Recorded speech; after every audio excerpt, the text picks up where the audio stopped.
Oui, bonjour, bienvenue. Alors, pourquoi c'est important le 2 mai pour tous les commerçants, les artisans, les agriculteurs, globalement, toutes les PME, les entrepreneurs qui bougent pour le prix de l'énergie? Alors, c'est pas le seul problème qu'on a dans notre économie française, hein, le problème de l'énergie. Mais c'est un problème majeur. Avec une énergie, si on n'a pas une énergie peu chère et abondante, il n'y a aucune entreprise qui peut tenir. Avec une énergie peu chère et abondante, on peut faire des choses. Avec une énergie chère, euh, qui tient compte des problèmes géopolitiques majeurs qu'il y a entre les conflits entre l'OTAN, les Russes et les conflits au Moyen-Orient, fait que ça ruine notre économie. Ça, c'est incontournable. Donc, faut qu'on prenne d'autres dispositifs. Ça, c'est les chefs d'État et de gouvernement en accord avec des pays européens ou d'autres pays avec qui on fait des échanges et revenir rapidement à un autre fonctionnement économique où on peut faire d'ailleurs euh, un maximum de production chez nous, qu'elle soit industrielle ou agricole. Il faut ce qu'on appelle un prix de souveraineté nationale et non plus des prix agricoles mondialisés. Il faut un prix de souveraineté nationale. D'accord? Hein. Et ensuite, les échanges, on peut, mais pour éviter la guerre des monnaies, on peut faire des échanges comme on le fait et comme on le fera toujours sur les produits agricoles ou les produits industriels en prenant une quote-part sur un panier de matières premières qui servirait de prix de référence, qui éviterait la dévaluation ou la révaluation, ce qu'on appelle la guerre des monnaies, puisque la monnaie est une arme redoutable pour les imports et les exports. Et n'oubliez jamais que la stratégie dans laquelle nous ont emmené nos gouvernements, Macron et ceux d'avant, Macron n'a pas amélioré la situation, bien au contraire, et la FNSEA et le COPA-COGECA, la branche européenne de la FNSEA, ils nous ont emmenés dans une stratégie de toute exportation, se placer sur les marchés internationaux, donc exporter chez nos voisins européens et puis dans le monde entier. Et quand on est axé juste sur cette politique-là, on l'aurait fait à la marge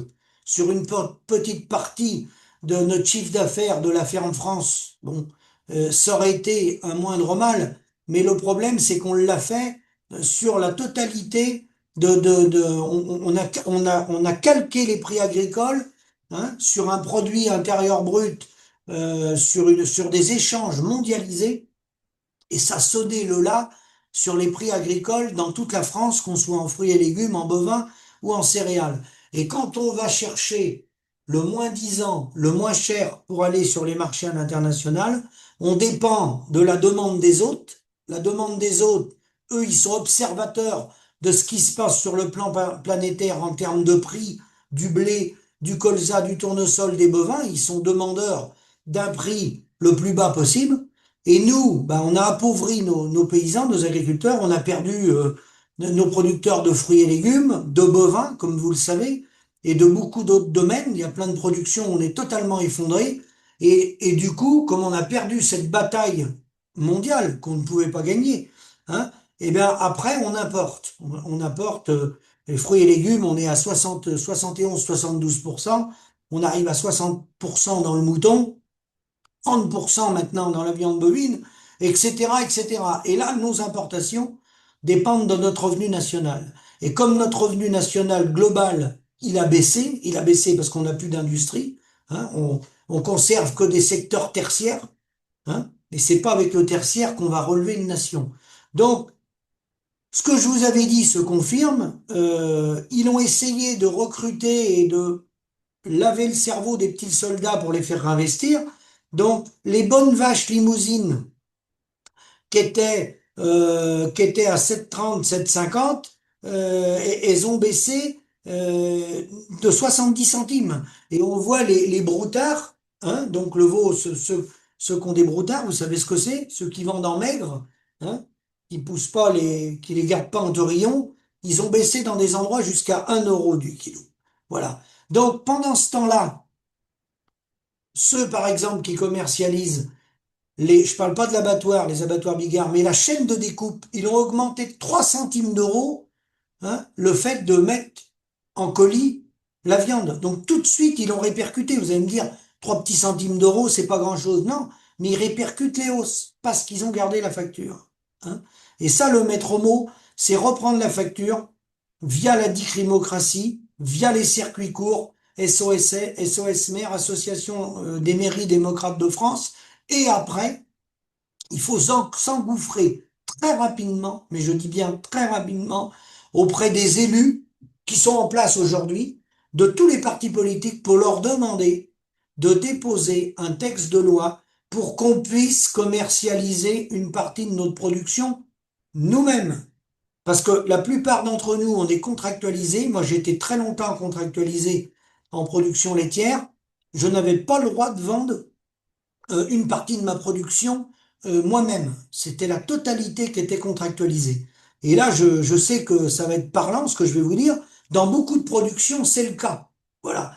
Et ça, faut sortir de ce carcan qui nous attache à la coopération agricole et aux structures privées qui ont le droit de vie et de mort sur la vie des paysans. Puisque, étant dépossédés de la facture et de la gestion des volumes, ça ne pourra jamais s'améliorer dans ce contexte-là, dans ce cadre-là.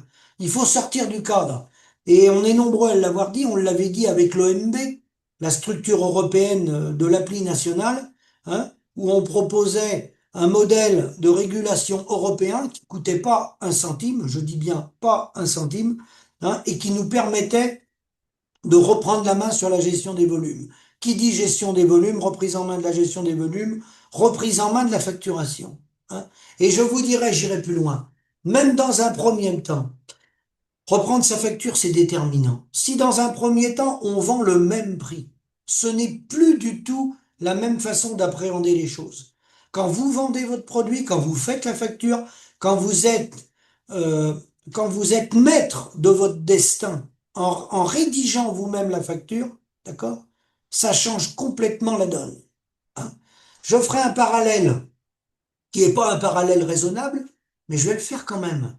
Dans les modèles soviétiques, où les gens ne travaillaient pas pour eux, la terre n'était pas à eux, les animaux n'étaient pas à eux, hein, c'était des genres de fonctionnaires qui venaient le matin, ils repartaient le soir, dans la nuit, s'il se passait des accidents, la vache crevait, ils la retrouvaient le lendemain matin. Et ben là, c'est pas la même comparaison, mais là, on produit des volumes énormes de production, énormes, et au moment de livrer votre blé, au moment de livrer votre colza, à la fin du mois, lorsque vous avez fini de livrer votre mois de lait, lorsque vous avez envoyé votre lot de volaille ou votre lot de lapin, hein, où vous essayez d'être le meilleur possible techniquement, parce que c'est la technicité qui fait aussi une partie du résultat. Mais vous pouvez être très bon techniquement, à partir du moment où c'est l'acheteur qui rédige la facture, lui, il va faire la marge sur l'achat du produit. Parce qu'il sait que derrière, il va se battre avec les grandes et les moyennes surfaces. Donc sa marge, il va la faire sur l'achat de la matière première. Et c'est pour ça qu'on parle plus de prix agricoles, de produits agricoles à haute valeur ajoutée. On parle de minerais en termes industriels. Ils nous considèrent comme des producteurs de minerais. Donc, si on veut s'en sortir, il n'y a rien à faire. Ça prendra sûrement du temps. Ça dépend des filières. Ça existe déjà.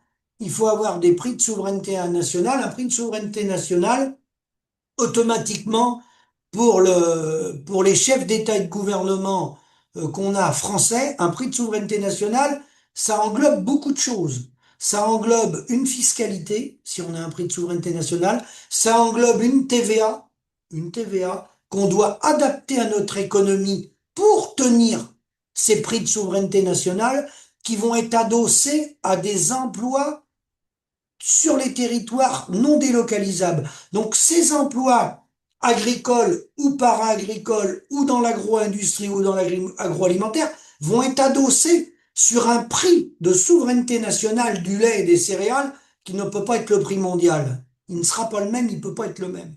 Mais il va tenir compte de la baisse du chômage, il va tenir compte d'une fiscalité adaptée à l'économie française et donc à l'activité agricole, puisque l'activité agricole, c'est pas une activité comme une autre, c'est une activité particulière, avec des investissements lourds sur du temps long, et qui a un paramètre sur lequel on n'a aucun levier, c'est le climat. On a ce qu'on appelle en termes économiques le monopole des facteurs.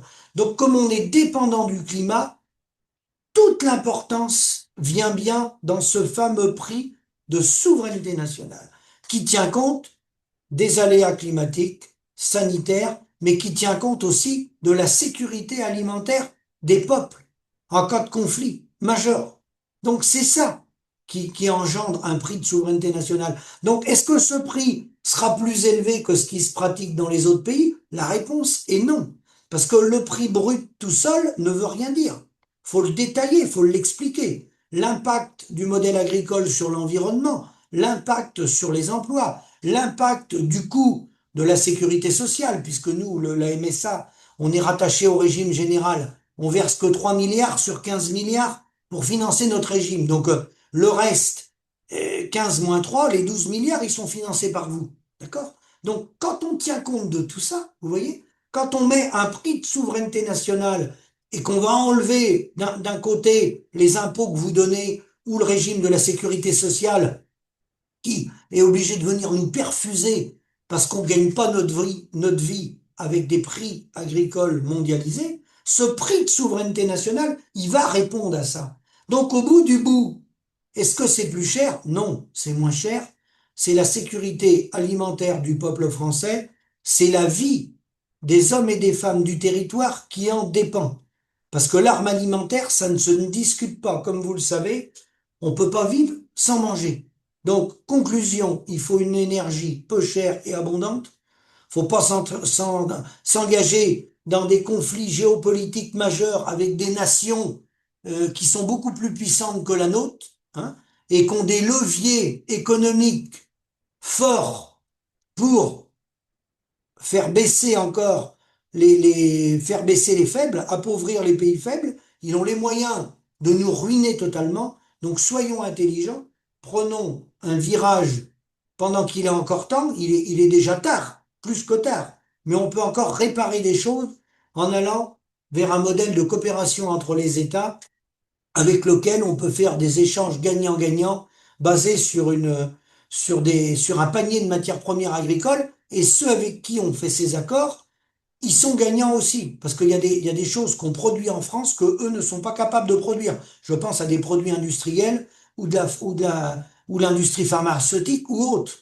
Ils n'ont pas la capacité de les produire, ou les techniques, ou les outils pour les produire. Par contre, eux, nous, on peut leur fournir ça et en échange, on rentre là-dedans l'agriculture, mais sur la base de la coopération et non sur la base du libre-échange, car ruiner tous les pays dans le monde, tous les pays dans le monde, qui ont appliqué, vous pouvez remonter 200 ans en arrière, tous les pays dans le monde qui ont appliqué de façon stricte le commerce du libre-échange, tous ces États-là se sont ruinés les uns après les autres. Donc, l'enjeu, il est là. Faut sonner l'alerte le plus rapidement possible. Alors, bien sûr, les chefs d'État et de gouvernement, il y en a qui seront pas d'accord, mais beaucoup commencent à prendre conscience de ce qui nous arrive, tout parti politique confondu. On voit bien que ce modèle du libre-échange est contesté par quasi tous les partis politiques. Si on regarde bien, alors, il apporte pas les mêmes réponses, mais beaucoup disent qu'on est sur un modèle qui est en fin de vie. Donc, il faudrait l'arrêter le plus vite possible, parce qu'il est en fin de vie, mais il fait des morts. D'accord? Il détruit des êtres humains tous les jours. Donc, il est très important d'en prendre conscience et d'arrêter ce système le plus vite possible. Et puis nous, en attendant, sur le terrain, on le fait déjà, hein, nous, entre agriculteurs, ce qu'on appelle du troc, de la coopération entre nous, qui est tout à fait légale, bien entendu, de la coopération entre nous pour limiter justement ce déséquilibre de cette financiarisation de l'économie qu'a entraîné les agriculteurs. Et aujourd'hui, il y a à peu près 850 millions d'agriculteurs dans le monde. Et je peux vous dire que parmi les gens les plus pauvres, on retrouve, bien entendu, le monde agricole. Comme je vous l'ai dit, il y en a une petite minorité de 10 à 15% suivant les pays qui vivent au-dessus de la moyenne, au-dessus du salaire médian des peuples, ça existe, hein, mais c'est une minorité. Et je termine pour dire, vous m'avez envoyé des SMS, 43% des paysans gagnent moins du SMIC. Ce chiffre est archi faux. Archi faux. C'est plus de 80% des paysans qui ont moins du SMIC brut. Il faut toujours parler en brut. D'accord? Pour une raison toute simple, c'est qu'ils ont pris le bénéfice de l'exercice, ils ont pris les bénéfices d'entreprise. C'est pas notre revenu. Je vous l'ai déjà dit, le bénéfice d'entreprise, ce n'est pas notre revenu. Donc les 43%, vous pouvez les multiplier presque par deux. Donc vous voyez comment on peut manipuler les gens à travers les chiffres. Et ça, c'est très facile de s'en expliquer. Il est notamment plus faux qu'il est faux parce qu'ils ont pris le bénéfice d'entreprise. Il est faux parce qu'ils ne tiennent pas compte de la main-d'œuvre. Hein. Il y a tous les retraités que j'appelle les dermatos qui travaillent pour la peau, hein, qui sont pas déclarés dans cette masse de travail de la ferme France. Donc ce 43%, c'est totalement faux. Le salaire réel qui est issu du fruit de notre travail, le bénéfice d'entreprise, il est destiné, je vous l'avais déjà dit, à rémunérer les capitaux engagés, à réinvestir, à garder une marge de sécurité et ensuite on fait ce qu'on appelle des prélèvements privés. Voilà. Donc le salaire, c'est le fruit de notre travail. Le bénéfice d'entreprise, il est fait pour réinvestir et rémunérer les capitaux. C'est pas notre salaire, le bénéfice d'entreprise. Et eux, ils ont sorti 43% sur le bénéfice d'entreprise. Mais le bénéfice d'entreprise, en aucun cas, ça n'a jamais été notre salaire. Jamais. Donc ces chiffres sont faux, comme d'habitude. Alors, faut les commenter. Si je voulais les commenter tous les jours, je ferais que ça. Je le fais de temps en temps. Voilà. Et je vous remercie de tous vos appels et tous vos soutiens. Mais le combat continue. Faut essayer de prendre un chemin différent. Faut pas prendre de face le système, hein, parce que le système mondialisé, c'est pas nous qui allons le faire tomber, hein. Faut créer un circuit parallèle, comme certains l'ont déjà fait, et il va se désagréger tout seul, hein, parce que dans tous les pays du monde, ce système-là, il est en train de s'effondrer. Je vous remercie, à bientôt.